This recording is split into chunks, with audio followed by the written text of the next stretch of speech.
நம்ம சேனலை சப்ஸ்கிரைப் பண்ணாதவங்க சப்ஸ்கிரைப் பண்ணிடுங்க. கூட ஒரு பெல் பட்டன் வரும், அந்த கோயில் மினி அழுத்தி ஆல் ஆப்ஷன் கொடுத்து விட்ருங்க. அப்போ தான் நம்ம போடுற ஒவ்வொரு வீடியோ உங்களுக்கு நோட்டிஃபிகேஷன்ல வந்து. கவிமகன் யூடியூப் சேனல் உறவுகளுக்கு என்னுடைய அன்பான வணக்கம். ராமாய ராமபத்ராய ராமச்சந்திராய வேதசே ரகுநாதாய நாதாய சீதாயாம் பதயே நமோ நமः. ஸ்ரீராம ராம ராமேதி ரமே ராமே மனோரமே சகஸ்ரநாம தத்துல்யம் ராம நாம வரானனே.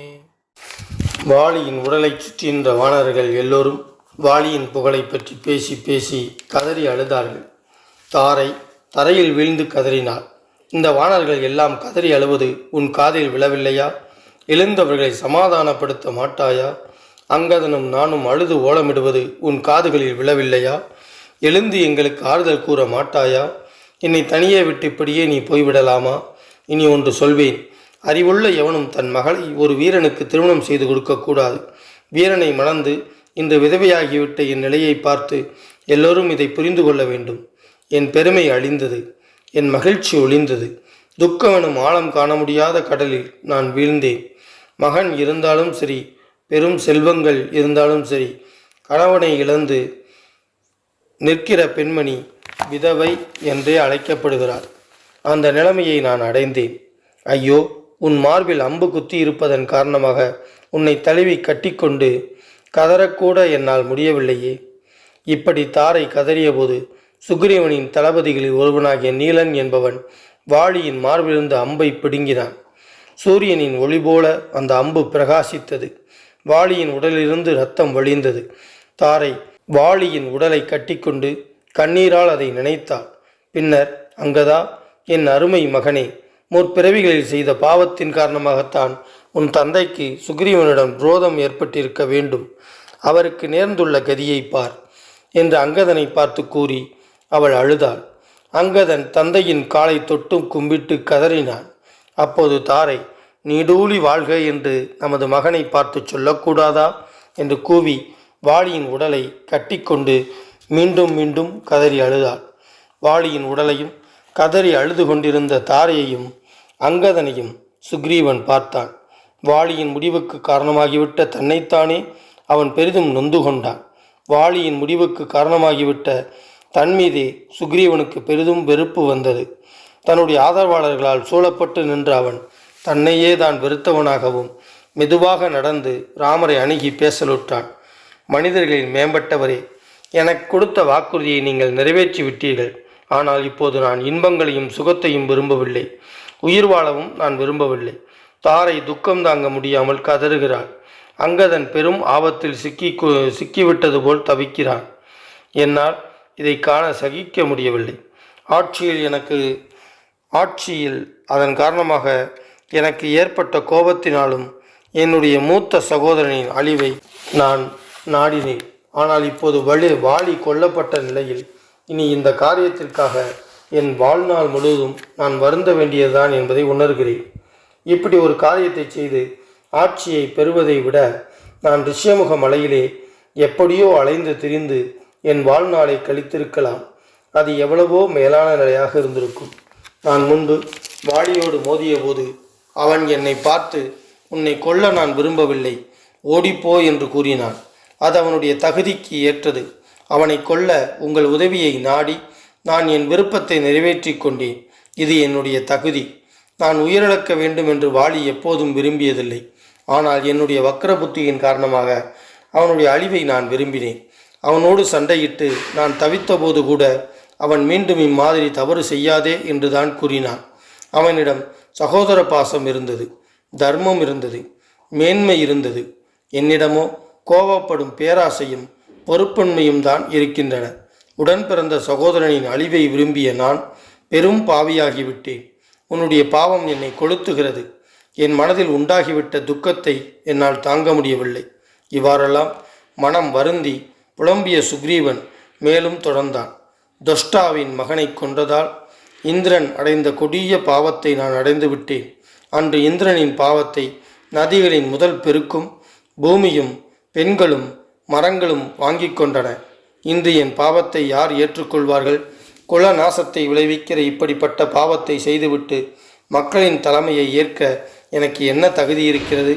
இளவரசு பட்டத்திற்கு கூட நான் அருகதையற்றவனாகிவிட்டேன். நான் ஆட்சிக்குரியவன் அல்ல. மனையினால் தோன்றுகிற வெள்ளம் பள்ளத்தாக்குகளில் தேங்கி நிற்பது போல. இவ்வாறெல்லாம் மனம் வருந்தி புலம்பிய சுக்ரீவன் மேலும் தொடர்ந்தான். தொஷ்டாவின் மகனை கொன்றதால் இந்திரன் அடைந்த கொடிய பாவத்தை நான் அடைந்து விட்டேன். அன்று இந்திரனின் பாவத்தை நதிகளின் முதல் பெருக்கும் பூமியும் பெண்களும் மரங்களும் வாங்கி கொண்டன. இன்று என் பாவத்தை யார் ஏற்றுக்கொள்வார்கள்? குல நாசத்தை விளைவிக்கிற இப்படிப்பட்ட பாவத்தை செய்துவிட்டு மக்களின் தலைமையை ஏற்க எனக்கு என்ன தகுதி இருக்கிறது? இளவரசு பட்டத்திற்கு கூட நான் அருகதை அற்றவனாகிவிட்டேன். நான் ஆட்சிக்குரியவன் அல்ல. மழையினால் தோன்றுகிற வெள்ளம் பள்ளத்தாக்குகளில் தேங்கி நிற்பது போல தீச்செயலினால் ஏற்பட்ட துக்கம் என்னிடம் வந்து நிலைத்து விட்டது. நெருப்பில் காய்ச்சப்படுகிற தங்கம் தன்னிடம் ஒட்டிவிட்ட அசுத்தத்தை எப்படி வெறுத்து ஒதுக்குகிறதோ அப்படி என் மனதில் ஏற்படுகிற நல்லெண்ணம் நான் செய்த பாவச் செயலை வெறுக்கிறது.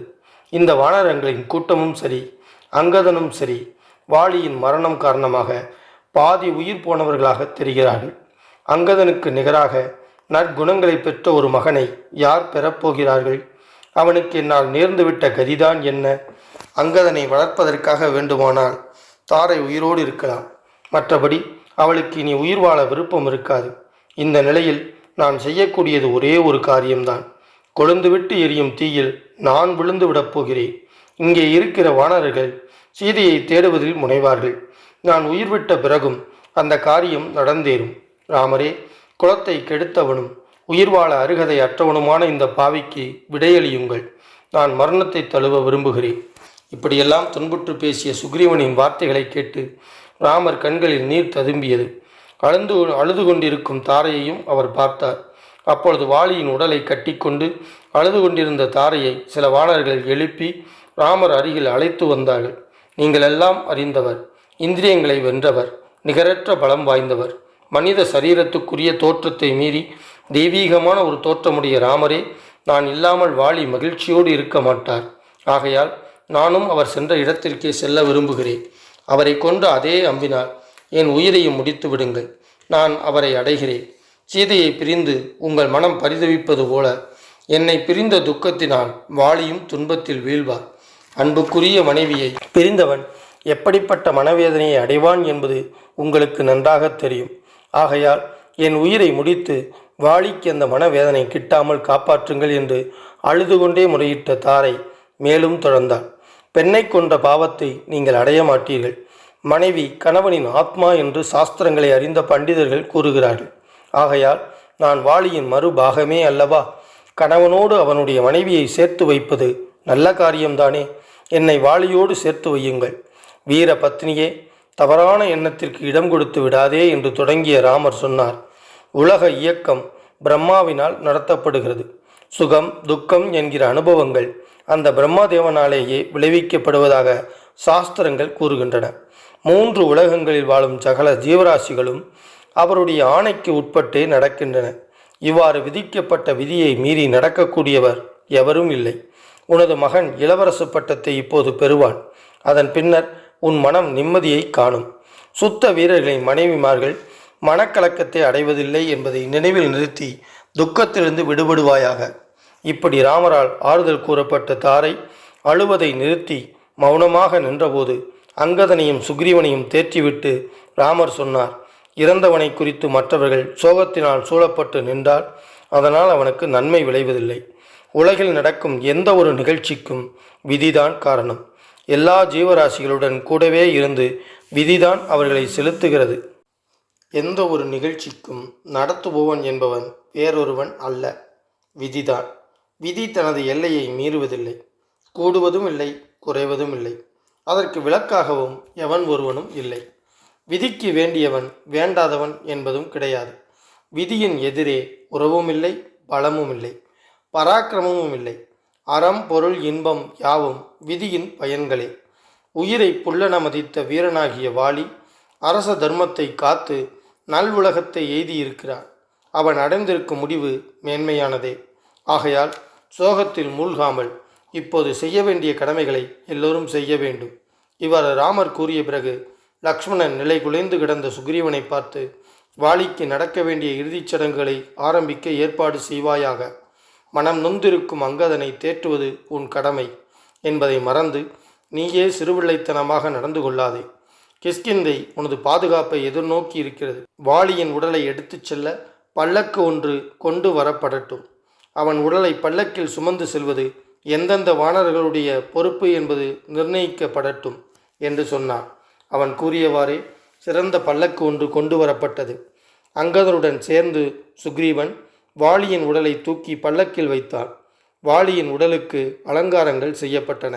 சுக்ரீவன் கட்டளையிட பல வானரர்கள் விதவிதமான இரத்தினங்களையும் நகைகளையும் பல்லக்கிற்கு பக்கத்தில் வாரி இறைத்து கொண்டே போக வாலியின் மனைவிமார்கள் எல்லாம் கதறி அழ மணல் திட்டில் சிதை ஒன்று ஏற்பாடு செய்யப்பட்டது. வான்முகில் வளாது பெய்க, மலை வளம் சுரக்க, மன்னன் கோன்முறை அரசு செய்க, குறைவில்லாதுயிர்கள் வாழ்க, நான் மறை அறங்கள் ஓங்க, நற்றவம் வேள்வி மல்க, மேன்மைகொள் சைவநீதி விளங்குக உலகமெல்லாம்.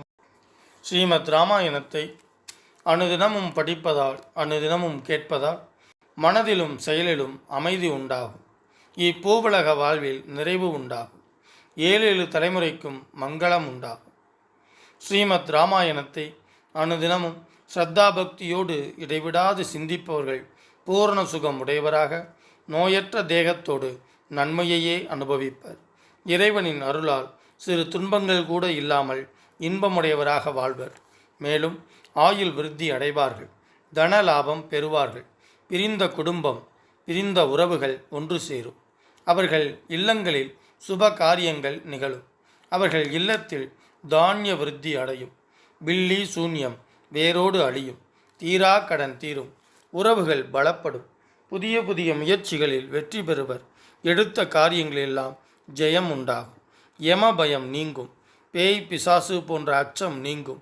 அசுர சக்திகள், துஷ்ட சக்திகள் உங்கள் பார்வையில் நாசமாகும். எதிரிகள் மற்றும் பகைவர்கள் தெரித்து ஓடுவார்கள். எங்கெல்லாம் இராமாயண சப்தம் ஒலிக்கின்றதோ, எங்கெல்லாம் ஸ்ரீமத் இராமாயண சப்தம் ஒலிக்கின்றதோ அங்கெல்லாம் மேகங்கள் உரிய காலத்தில் மழையை பொழியும். பூமி அதிக விளைச்சல் கண்டு செழித்து வளரும். பஞ்சம் பட்டினி இல்லாமல் இவ்வுலகம் செழிக்கும். மக்களுக்கு நலம் பெருகும். இம்மண்ணை ஆளும் அரசர்கள் அறவழியில் ஆட்சி நடத்துவார்கள். அதர்மமாய் ஆட்சி நடத்தினால் புகழை இழப்பார்கள். எக்காலத்திலும் பிராணிகளுக்கும் கற்றறிந்தவர்களுக்கும் நன்மையே உண்டாகும். கெட்டவர்கள் அனைவரும் நல்லவர்கள் ஆவார்கள். நல்ல உள்ளம் படைத்த பெரியோர்களும் சான்றோர்களும் அமைதியையும் ஆனந்தத்தையும் பெறுவார்கள். மனம் உருகி வேண்டுவதும் அவர்களுக்கு வேண்டியதும் கிடைக்கும். சுபகாரியம் நிகழும். மக்கட்பேறு அடைவர். வம்பு வழக்குகளில் பிரம்மாண்டமான வெற்றி கிட்டும். வாழ்வின் நிறைவில் பேரின்ப பேரளிக்கும் மோட்சம் கிட்டும். மூர்த்தி எல்லாம் வாழி, எங்கள் மோனகுரு வாழி, அருள் வார்த்தை என்றும் வாழி, அன்பர் வாழி பராபரமே. ஓம் சாந்தி சாந்தி சாந்தி. ஹரி ஓம். பாரதி சொன்ன மாதிரி 8 திக்குகளிலும் இந்த தமிழை கொண்டு சேர்க்க வேண்டும் அப்படின்னா நீங்க சப்ஸ்கிரைப் பண்ணணும், லைக் பண்ணணும், கமெண்ட்ஸ் பண்ணணும். நன்றி, வணக்கம். வரைக்கும் நம்ம சேனலை சப்ஸ்கிரைப் பண்ணாதவங்க சப்ஸ்கிரைப் பண்ணிடுங்க. கூடவே ஒரு பெல் பட்டன் வரும், அந்த கோயில் மணி அழுத்தி ஆல் ஆப்ஷன் கொடுத்து விட்ருங்க. அப்போ தான் நம்ம போடுற ஒவ்வொரு வீடியோ உங்களுக்கு நோட்டிஃபிகேஷனில் வந்துடும்.